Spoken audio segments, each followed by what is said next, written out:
Hi hello everyone, எல்லாருக்கும் வணக்கம். Welcome to the பாக்கியம் சேனல். இன்றைக்கி நம்ம பார்க்க போகிறது என்னென்னா, என்னோடய லைஃப்பில் நடந்த ஒரு பெரிய மிராக்கிள் யூனிவர்ஸ் பண்ணது. அதை தான் நான் அவங்க கூட ஷேர் பண்ண போகிறேன். பட் இதில் என்னென்னா, யூனிவர்ஸ் நான் கேட்டது கொடுக்கல அண்ட் நான் நினச்சது செய்யலை. யூனிவர்ஸ் எனக்காக பண்ணது ஒரு பெரிய ஆபத்துலேருந்து என்னை காப்பாற்றின விஷயம். அதை தான் நான் அவங்க கூட ஷேர் பண்ண போகிறேன். ஒரு டைம் நான் என் குழந்தைய கூட்டிகிட்டு பார்க் போனேன். அது 6 o'clock time, evening time. So கொஞ்சம் நேரத்தில் எரிட் ஆகிடும். ஸோ எரிட் ஆயாச்சு. அந்த பார்க்கில் ஒரு பெரிய குளம் இருக்குது. அந்த குளத்தில் ஒரு 10 ஸ்டெப்ஸ் இருக்கும். 10 ஸ்டெப்ஸ் மாதிரி படிக்கட்டு வச்சு இருப்பாங்க. நிறைய பக்கத்தில் இருக்கும். அது ஒரு பெரிய குளம்.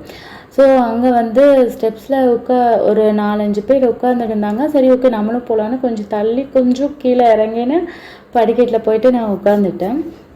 நானும் என் குழந்தையும் உட்காந்துட்டோம். ஸோ என் பையனும். அப்போது என் பையன் சொன்னால், நான் இன்னும் கொஞ்சம் தூரம் போயிட்டு அங்கே போய் பார்த்துட்டு வரட்டான் அப்படின்னு சொல்லிட்டு போய் பார்த்துட்டு நிற்கிறான்.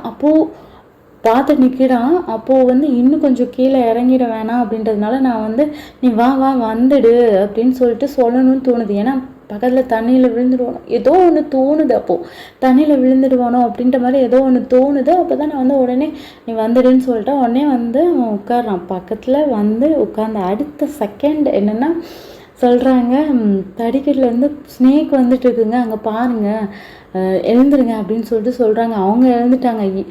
நாங்களும் எழுந்து வரோம். அது படிக்கட்டெல்லாம் தாண்டி அந்த ஸ்னேக் வந்துடுச்சு. ஆனால் அவங்க படிக்கட்டில் ஸ்னேக் இருக்குங்க பாருங்கள், வாங்கன்றாங்க. அப்பயும் நான் பார்க்கும்போது எனக்கு ஸ்னேக் தெரியவே இல்லை. அந்த அளவுக்கு இருட்டில் எனக்கு எதுவுமே தெரியல அன்றைக்கி. ஸோ இது உங்களுக்கே தெரியுதுண்ணே, இதில் யூனிவர்ஸ் எனக்கு காப்பாற்றிருக்காங்க அப்படின்றது. என்னென்னா, இது மிராக்கிளான்னு கேட்டால் அது ரொம்ப பெரிய மிராக்கிள் தானே. அன்றைக்கி நான் ஒருவேளை எனக்கு ஃபஸ்ட்டு நான் விட்டுட்டேன் முட்டாள்தனமாக என் குழந்தைய. அவன் அங்கே போனதுக்கப்புறமா எனக்கு தோணுது. அப்போ தான் ஆமாம் நம்ம கூப்பிடலன்னா அவன் ஏதோ விழுந்துருவானோ தோணுதுக்கு அப்புறமா தான் நான் கூப்பிட்றேன். ஸோ அந்த இன்ஸ்ட்ரக்ஷன் எனக்கு இல்லை அப்படின்னா அன்றைக்கி நான் கூப்பிட்ருக்க மாட்டேன். ஸோ ஃபஸ்ட்டு நான் அந்த பிரபஞ்சத்துக்கு நன்றி சொல்கிறேன். அப்புறம் என் பக்கத்தில் இருந்தவங்க ஸ்னேக் வருதுன்னு சொல்லி என்னை கூப்பிட்டாங்க. ஸோ அதனால தான் நாங்கள் எழுந்து வந்தோம். இல்லைன்னா என்ன ஆகிருக்குன்னு தெரியல எனக்கு. ஸோ அவங்களுக்குமே நான் இப்போ ஃபஸ்ட்டு நன்றி சொல்லிக்கிறேன். அவங்களுக்கு அது எனக்கு எக்ஸ்பிளைன் பண்ணுறது எனக்கு அன்றைக்கி நைட் ஃபுல்லாக என்னால் தூங்க முடியல. நான் எப்படி அப்படி விட்டேன்ற மாதிரி.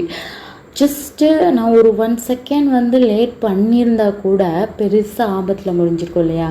அந்த 1 செகண்ட் எனக்கு அந்த கடவுள் பண்ண விஷயம் எவ்வளோ பெருசாக எனக்கு லைஃப்பில் எவ்வளோ பெரிய ஆபத்தில் இருந்து என்னை கூட்டிகிட்டு வந்திருக்கு அப்படின்றத நினச்சா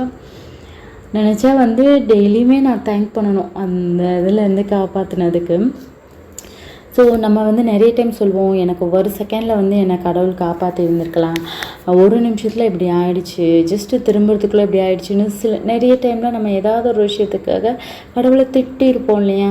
ஆனால் இந்த மாதிரி நடக்கிற விஷயங்களில் 1 செகண்டில் காப்பாற்றிருக்காங்களே கடவுள். அப்போ அதுக்கு நம்ம நன்றி சொல்லணும்ல. ஸோ இது மாதிரி உங்களை யாருக்காவது மிராக்கிள் நடந்துருந்துச்சுன்னா கமெண்ட்டில் ஷேர் பண்ணுங்கள். And thank you every one. Next வீடியோவில் மீட் பண்ணலாம். பாய்.